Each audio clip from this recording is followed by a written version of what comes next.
Nagaan fayyaanni Waaqayyoo bakka faara jirtanitti hunduma keessaniif haa baay'atu. Akkam jirtu? Nagaa kooti. Fiiziksii Jeneraal fiiziksii tiitoorii keenya akkuma jirti itti fufnaa. Waliin qo'achuu keenya haaluma gaariin goone itti fufnaa. Isin jalaa baduu koof xiqqoo dhiifama jecha.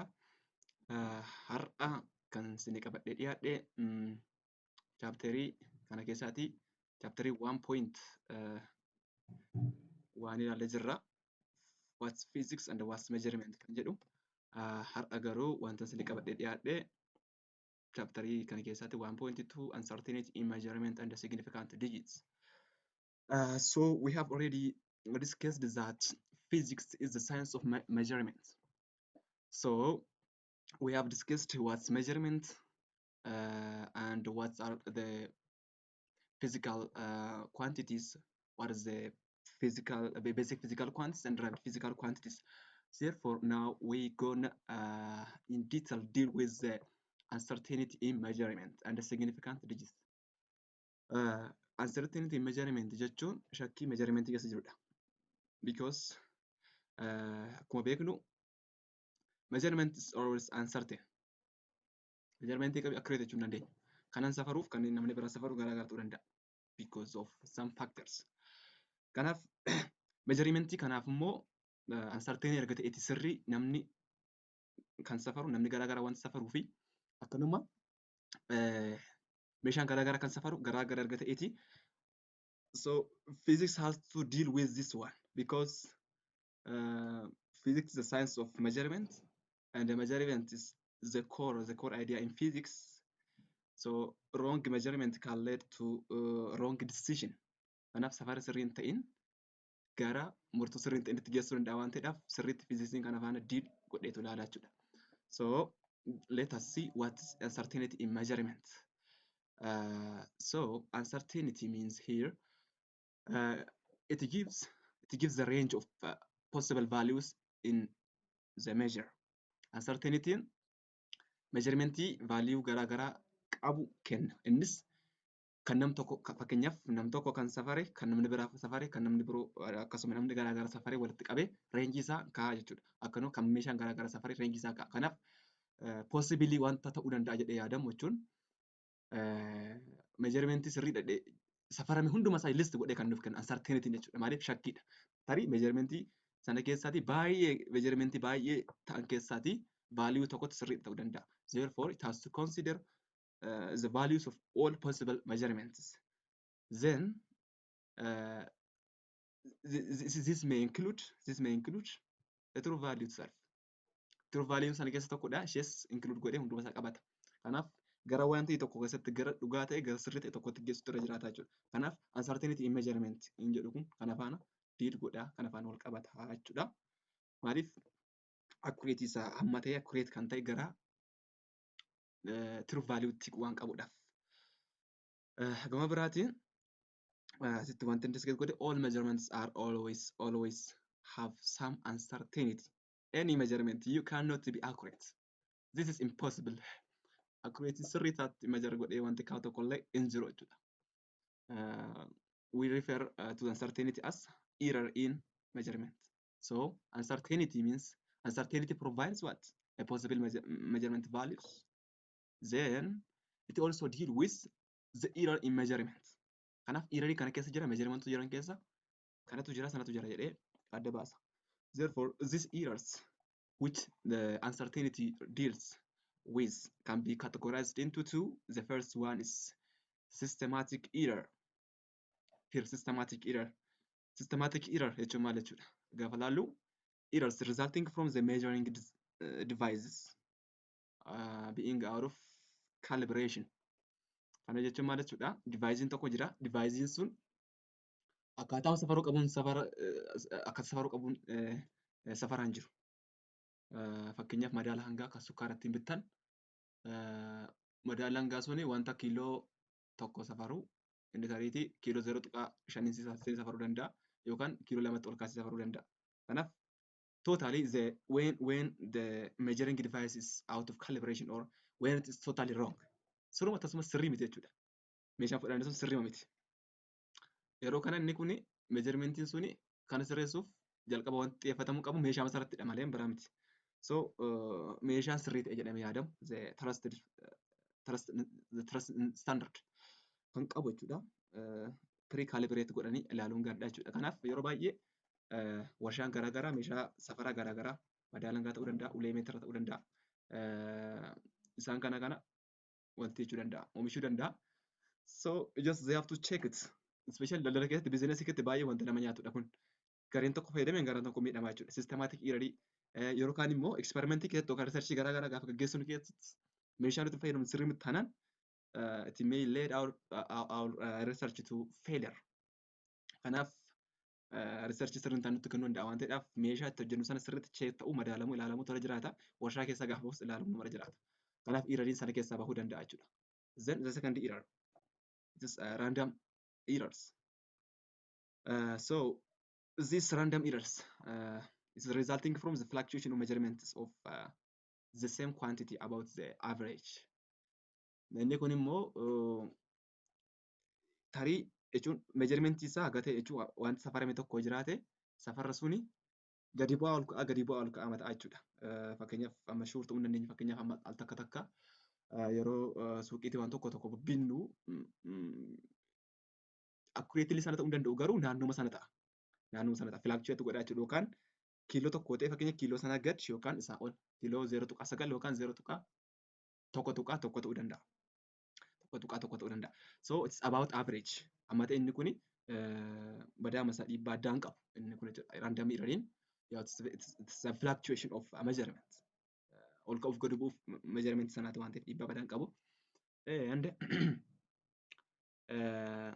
this is because of results from the finiteness of scale division. Scale division, when we say this one, scale division fakkeenyaaf amma ulee meetirarraa agartanitti yoo ta'e safarri wayii yookaan qoqqoodinsi wayii jira. Ruulerii gaafa agartanii qoqqoodinsi wayii jira. Inni sun sirrii miti taanaan random error fiduu danda'a yookaan fluctuate ta'uu danda'a jechuudha naannoo sanarra.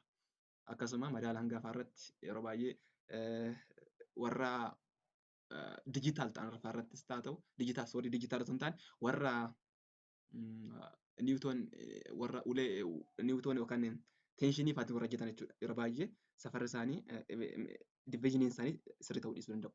So this may result in random errors. So these are the types of errors. Now we have to deal with another idea. It is there are some rules to find the uncertainty in measurements. So this depends on the measuring devices. Type garagara measuring device yookaan meeshaa safaru garagara ta'uu danda'a. For example, if it is a scale dha wanta scale jechuun wanta divisionii wanta kan qabu jechuudha.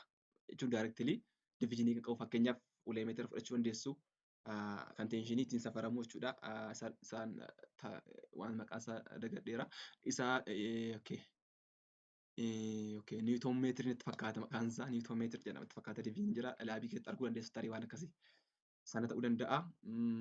Diviizhiniiwwan garaagaraa fakkeenyaaf madaala hanga isa guddaa isa midhaan irratti gurguranii bitan meeshaa gurguddaa isa kaan sukkaaraa xiqqaatu hin taane. Sana fa'aa irratti isaan kun scale measuring device jedhamu. Scale measuring device keessatti uncertainty isaanii murteessuudhaaf uncertainty measurement sana keessa jiru yookaan errorii jira jedhamee yaadamu kaa'uudhaaf maal goona? Just firstly we take the values of measurements. Al takka, al lamaffaa, al sadaffaa, al arfaffaa baay'ee measure goone kaawwanna. Then jara kana difference isaan ilaalla. Difference jara kana measuring values kana gidduu jiran jechuudha. Then ergas arganneetiin booda difference sana keessa isa xiqqaa fudhannee maal goona lamatti irraa jechuudha. So this is the formula. This smallest increment over 2 lamaa firuudha jechuudha. Okay. Let me give an example on this one. For example, let's say we have measured value measurements measure 1 to 1 around sukkaara tokko fudhannee jenna 0.5 kiloogiraama safarree irraa jenna. Measurement lamaffaan immoo around 0.6 kilogram. Okay, kilogram safarreerraa jennu. Measurement sadaffaa irratti immoo 0. around 0.4. Okay. Okay. So 0.4 kilogram. Ajan measurement kana safarreerraa jennu fakkeenya sukkaara tokko fudhannee kan safarneerraa jennu irra deddeebinee safarree kan argannee jennu. Then when we see their difference or their increment, fakkeenyaaf increment tokkoffaa x1 otoo jennee fudhannee x1 measurement tokkoffaa measurement 2 maybe 2, yeah, 2 minus measurement 1 is equals to 0.6 kilogram minus 0.5 kilogram. So their difference is 0.1 kilogram. Maybe it is an increment. So just leave it, no matter unity to the boundary count. And let's find the second difference or increment. Actually, 2 measurement 2 minus measurement 3 ajennu. So measurement 3 kana jechuun 0.6 kilogram minus 0.4 kilogram. This one is 0.2. Kana garaagarummaa measurements kana lamaan gidduu jiru kanadha jechuudha. Okay, the next let's find the third difference. The third difference measurement. Okay, measurement 2. Okay, 3 minus measurement. Okay, measurement 3. No, measurement difference ani positive akka dhufu kan malee rakkina qabu kun measurement 1 minus measurement 3. This 0.5 kilogram minus 0.4 kilogram. This one will be 0.1. So out of these differences, these increments, we have to take the smallest difference. So as you can see, 0.1 if 0.1 jarlachuun kan wal qixadha. Isaan kan dhachuu difference isaanii. Therefore, uncertainty, when we find uncertainty, let's represent with this u. Asitti sigimaan qabu waan ta'eedhaaf PC gorra. Just let me use ux. So inni kuni maal ta'uudha? 0. The smallest difference is 0.1. 0.1 divided by 2. This means it is around 0.05. So uncertainty isaa kanadha jechuudha. Kana jechuun uncertainty kanaan deemaa jechuudha. Yookaan uncertainty true value irra isa kanaan ol yookaan isa kanaan gad ta'a jechuudha. So just you can use this idea when you use scale measuring device dha. Fakkeenya meetira stick keessatti waan akkasiin jiraata. And the second one, okay, second one, uncertainty in digital measuring device. Isaan kana keessatti immoo smallest increment isaa fudhanna. Smallest increment. Okay, smallest increment kana jechuun maal jechuudha? Okay, maybe arguu dandeessu karaa rafaa irratti yeroo madaalangaa keessanis ijoolleen karaa irratti yeroo baay'ee namoonni karaa irra kaanii irra dhaabbattanii kan safaramtan dijitaal jechuudhaa fi in clinics, especially in clinics, most of the time we use the digital measuring device. So we use the smallest increment. As kanarratti fakkeenya hamma digital balancing 5.7513 kilogram yoo ta'e uncertainty isaa 0.001. Maaf kana jedhe as you can see here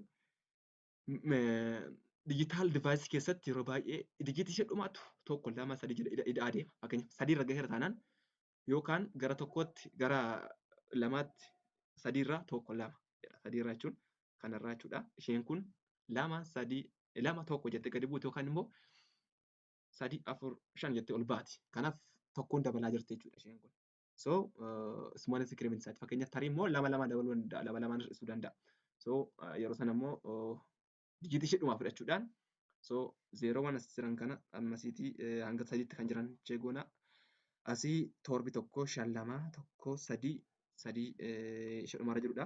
So digiti isa dhumaa irratti keenyatu increment isaa sanaan keenya jechuudha. So I think this one is very easy. After calculating this uncertainty, so just you add or decrease from the best value. Best value akkatti calculate ta'uu qaba. Measurement jiran keessa best value tokko nu ta'a. Isarratti uncertainty keenya plus or minus ennaa jechuudha. Kana jechuun maal jechuudha yoo jenne, for example, let me give you an example. Okay. Let's say we have a best, x best. Let's say we have x best. Measurement best in Kenya, let's say it is in case of, okay, let's say it is 5.3 meter, again, meter safari tokko jechuudha. Then we have got the uncertainty, let me say ux of around 0. Callisee fudhachaa jira. 0.1 dha jennu. So when you find the measurement, okay, the measurement means 5.3, okay, 3 kilogram, no, sorry, meter plus 0.1 or 5.3 meter minus 0.1 plus or minus kana jechuudha. Gabiraan qabu horiidha waan ta'eedhaaf plus 0.1 or minus 0.1 dha. Kana jechuun inni kuni 5.2 kiloogiraamii meetira dhufama jire yookaan inni kun immoo okay 5.4 meetira. Kanaaf agartanii uncertainty kuni reenjii isaa jechuudha. Safarri kun reenjii 5.2 meetiraa fi 5.4 meetira gidduu jira jechuudha. So just you can calculate the measurement, the reliable or the true value of one measurement by using this formula. So that's all about uncertainty and measurement. Kanaan haga'uuti baay'ee salphaadha waan ta'eedha, waan dura beekta waan ta'eedhaaf fadama samba kanatti, especially chapter 1 it's not such a big deal. Chapter 2 fa'i malee baay'ee kan big deal ta'eef vector kan beekuu qabda, vector beekuu qabdu. So just let's deal with significant digits. Just in short, significant digit means just when we have a measurement and when we want to find a significant or a meaningful digit. Kana jechuun in short, digitii jechuun measurement tokko erga safarreetiin booda digitiiwwan meaningful ta'anii yookaan safara keenya irratti dhiibbaa guddaa qaban jechuun error agarsiisuu kan danda'anidha isaan keessaa jechuudha. So directly the main concept of this topic kana keessatti main kan jedhamu wanti guddaan ruulii kanadha baqa. Ruulii kanadha wanti beekuu qaban sirriimatti. Tokkoffaa ruulii when we add two measurements and when we multiply or divide two measurements, and also the general rule for finding significant digit of a given number. Isaan kana kan sirriitti ilaaltan qormaata irratti sirriitti jechuu dandeessu. Rule 1.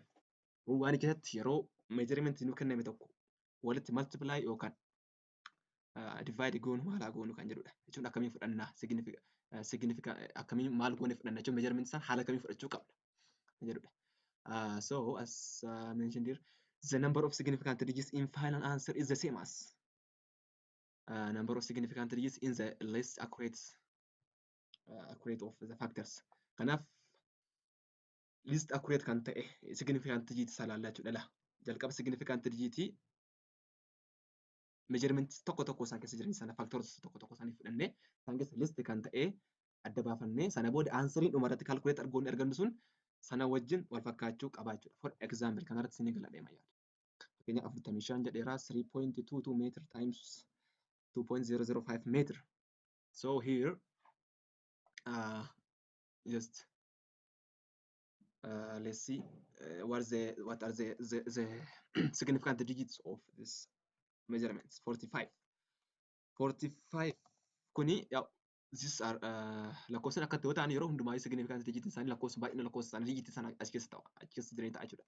So affirmation 45 affirmation hundi isaanii iyyuu significant digit ta'uu danda'u waan ta'eedhaaf, so this has two significant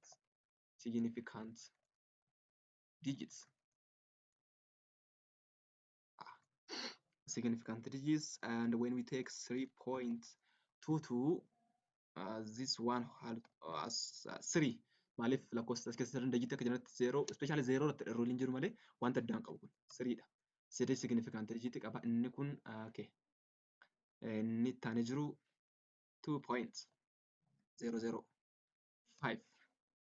This one kun immoo 0 qaba. 0 lakkoofsa gidduu jiraate ruulii jiru fuulduratti ilaalla. Lakkoofsa gidduu yoo jiraate it is as considered as a significant digit. Kanaaf lamni jira, 5 jira, lama kana qabna.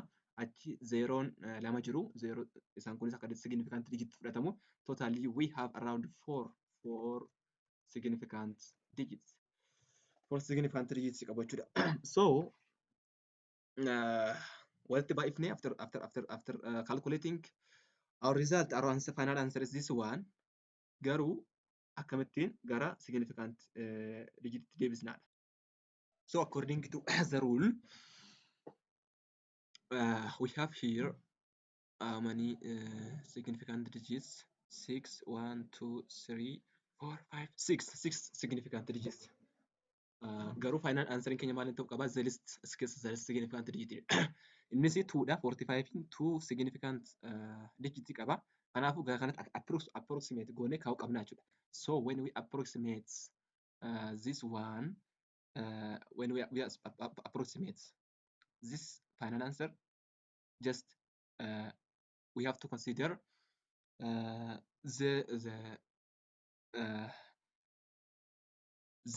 the first digit after decimal point. Kanaaf sagal jira. Sagal kana gara jahatti butuu qabna. Kanaaf iyyuu asiitii maal ta'a? Tokko asirratti idaana jechuudha. When we add this one, the final answer is 7.0. Itti dabaluu dandeessu jechuudha marratti. So 7.0 as 0, this 0 after decimal point is considered as a significant digit. Ruling from that zero laalla. Kanaaf iyyuu 2 significant digits. Therefore, this one is first rule. Kunis salphaadhuma yaada kunis illee maaliif as keessa significant digit meeqa qaba jettanii ilaaltanii final answer irratti kaa'uudha jechuudha. So, okay. Just let's come to the next rule. The second rule is when we add or subtract numbers or measurements. Kanaaf akkam ta'a kan jedhu gaafa laallu icha kana immoo it is equal with the smallest number of decimal places. Kun decimal places dha kan dagan. Inni duraanii just we consider the significant digit as waan beeku qabdan. Inni kun garuu decimal point, decimal places dha. Kanaaf decimal place measurement sana keessa jira. Isa listi qabu, isa xiqqaa qabu jechuudha. Baa booda digit jiru lakkoonee isa xiqqaa sana erga dabaafnee booda final answering keenya baay'inuma decimal number baay'ina lakkoofsota decimal place booda jira, decimal point booda jiranii wajjin wal qixa ta'a jechuudha. Fakkeenyaaf asitti amma 9.65 centimeter plus 8.4 plus minus 2.989 centimeter. The final answer is 15.16. As keessaati sagal tuqaa kana fudhanne, inni kun fudhanne tuqaa decimalii booda we have 2 decimal digits. 6 fi 5 qabna. Asitti immoo 8 kanarratti immoo 4 tokko qofa qabna. Asitti immoo just we have 8.92 qabna. Kanaaf iyyuu tokkoon ta'a jechuudha. Kanaaf 15.1 ta'uu qaba jechuudha. Decimal point tokko qofaatiin taa'uutu irraa jiraata jechuudha. Therefore, our final answer should be approximated also. Wanti beeku qabdan approximate ta'uu qaba. Kanaaf kana fuunee kanatti tokko gaafa as idaanu meeqa ta'a? Tokko lama ta'a. So our final answer will be here 15.2 ta'a jechuudha. Haala kanaan dalaguu dandeenya. And here finally we have to think of something, that is how can we mix the two rules. Rule nuti kanneen kan lamaan akkamitti walitti fidnee wajjin hojjechuu dandeenya. Fakkeenyaaf fakkeenya tokko irratti sirriitti fudhadheera. 3.2 over 0.2 over okay 0.32 over 0.7 plus 0.9. So amma final answer isaa akkamitti ta'uu qaba kan jedhudha. Meesharii durii lama qaba. Ida'uus qaba, baay'isuus qaba. No, hiruus qaba. Hiruuf ida'uu qaba jechuudha. So how can we mix these two rules and work together? As kanarratti as you know jalqaba irratti wanti nuyi hojjechuu qabnu hin jira. Tartiiba isaatiin eeggate jechuudha. So firstly just you have to use the arrangement or the order of our so just this our operation body mass kan jedhamu beektu body mass jalqaba multiplication, division, addition and subtraction bracket maal kan jedhamu sana beektu methodii sana fayyadamnee jechuu qabna jechuudha. So jalqaba warra kana walitti dhahuu qabna. Warra kana erga walitti idaaneetiin booda for example here warra kana keessatti walitti dhaanee booda akkuma rulii sanatti decimal pointiitii booda dijitii xiqqaa jiru ilaallee kaachuu qabna jechuudha. Then erga final answer keenya isa kanarratti keewwannee booda rulii tokko lamaffaa fayyadamne isa kana immoo gaafa hirree keenya immoo final answer keenya maal gochuu qabna? Rulii isa tokkoffaatti fayyadamuu qabna. Rulii tokkoffaa maal jedha? Use the least significant digit jedha. Least significant digit fayyadamna jechuudha. Kana rulii samaan isaa walitti mix goonee fayyadamuu dandeenya jechuudha. So isa kana keessatti fakkeenyaaf 0.32 over meeqadha 0.7 plus 0.9 means 0.16 I think. Wala kana jennee booda it is around 0 okay it is 2 I think yeah 2 final answer keenya 2 dhufa yaa egaa asirratti maal jenneerra list digitiidhaan ta'uu qabaa jenneerra. Sorry kanatti sirreessu waan ta'an qabu. 0.7 0.9 means 0.16 garuu maal gochuu qabna?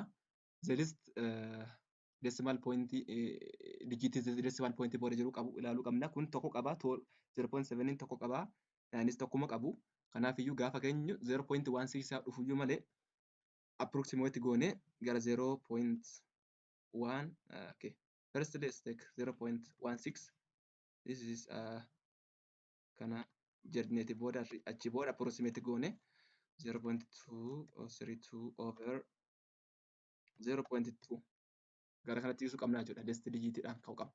Egaa kana goonetiin booda inni kuni answer isaa meeqa dhufa? Around okay 16 dhufa yaa around 16 dhufaatti fakkaata. Kana gaafa sana madisuun yaa 16. So here okay 0.1.6 dhufa sorry 1.6. So kana keessatti maal jenneerra just we have to use the list kana keessa 0.32 fi 0.2 keessa kamtu list significant digit qaba. Gaafa laallu inni kuni this one has meeqa qaba? Inni kuni significant digit lama qaba. Inni kun immoo tokko qaba. Maaliif 0 after before decimal point consider waan ta'eedhaaf jechuudha. Kanaaf iyyuu tokko fayyadamuu qabna jechuudha. Then we have to approximate this one. Approximate goone isa kana gara kanatti fiduu sunirra jiraata jechuudha. Gara tokkotti. So gaafa kana hojjennu okay asitti meeqa ta'a jechuudha? 2 ta'a jechuudha. Kanaaf deebiin isaa 2 ta'a jechuudha. Kanaaf akkanatti mix godhee isin gaafachuu danda'u. So just you can work in this manner. Okay, so let's deal with these rules. Significant digit murteessuudhaaf ruuliin fayyadamuu qabnu jiru. So how can we determine? Rulii kana sirriitti beekuu qabdu hunda isaanii. Rulii gara 5 jira. Just you have to have this in mind. Tokkoffaa irratti maal jedha? All non-zero numbers are significant. All non-zero numbers okay example isii kennaa deemuu nan danda'a asitti. Okay. All non-zero numbers are significant. Non-zero kan ta'e kamiyyuu significant. For example, let's take 45.678. These are totally meeqa qaba? Non-zero dha hundi isaanii wanta zeroon qabanii. Therefore, we have totally around 5 significant digits. Okay. Inni kan biraan asitti zero within numbers are rule lammaffaa jechuudha. Zero within numbers are always significant. Zeroon yoo lakkoofsota gidduu yoo jiraate yeroo hundumayyuu akka maalitti fudhatama? Akka significant digititti fudhatama. For example, let's say 609.8. So inni kun zeroon as kana zeroon kana gidduu jirtu kuni yes it is between two numbers. Nambaroota jechuudha zeroo irra isaan gidduu jirtu waan ta'eedhaaf akka significant digititti fudhatamti. Kanaafiyyuu we have here 580 8dha. Totally meeqa qabna jechuudha? We have 5 significant digits. Zero that do nothing but set decimal point are not significant. Decimal point agarsiisuudhaaf zeroon dhufu yeroo hundumaayyuu akka maalitti fudhatama? Akka significant hin ta'initti fudhatama. Akka significant hin ta'initti akka ta'e qabachuu qabdus kana. Okay. Kana hubachuu qabdu. Fakkeenyaaf amma kuni 0.00098. Kana jechuun isheen kuni isheen kun kan isheen dhufteedhaaf. Kuni kaayyoon jara kanaa maal gochuudha? Just they are used to show the decimal point. Decimal point baqaqsuu malee waan biraa dhufa. Kanaaf significant digit isaanii 980 qofatu fudhatama. Kanaaf lama qofa qaba 2 jechuudha. Kana jechuun maal jechuudha isinitti fakkaate? Okay. Fakkeenyaaf kanuma 0.00098 jechuun yeroo scientific notationidhaan barreessinu it is 9.8 times 10 the power of meeqa jechuudha. Okay, meeqa qabna totaalii? 5dha. Point 5 deemnee irraa. Okay, 5 otoo hin taane minus 5. So akkuma asirraa arguu dandeessani haala kanaan ta'uu danda'a jechuudha. Kanaaf asitti gaafa significant digit jira kana lamaanii gaafa point lakkoofsa measurement kana gaafa ilaaltanii lamadha. So haala kanaatiin kun mataan isaa lama ta'a jechuudha. Kanaaf zeroon isheen kana dura dhuftu advantage hin qabdu decimal point agarsiisuudhaaf dhufte jechuudha. The fourth rule, zeros that aren't needed to hold the decimal point are significant. Decimal point qabachuudhaaf kan dhufne callisanii jechuun garuu maal agarsiisuu barbaadan jarri kunis asarteetti agarsiisuu waan barbaadaniidhaaf zeroon akkanaa kun yeroo hundumaayyuu akka significant itti fudhatamu. Fakkeenyaaf asirraa meeqa isin fudhachuu danda'a? 76.00 kun meeqa qaba? 4 significant digit qaba. Fakkeenya kan biraa 9.900.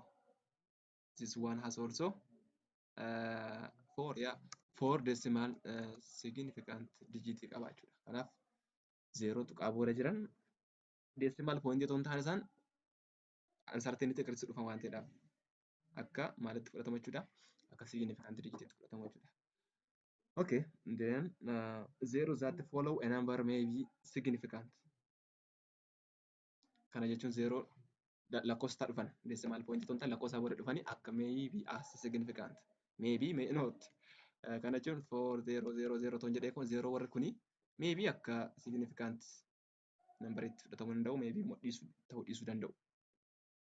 It depends. Kanaaf kana bifa kamiin barreessuu dandeenya? Fakkeenyaaf scientific notation fayyadamne okay 4.45 times 10 the power of 2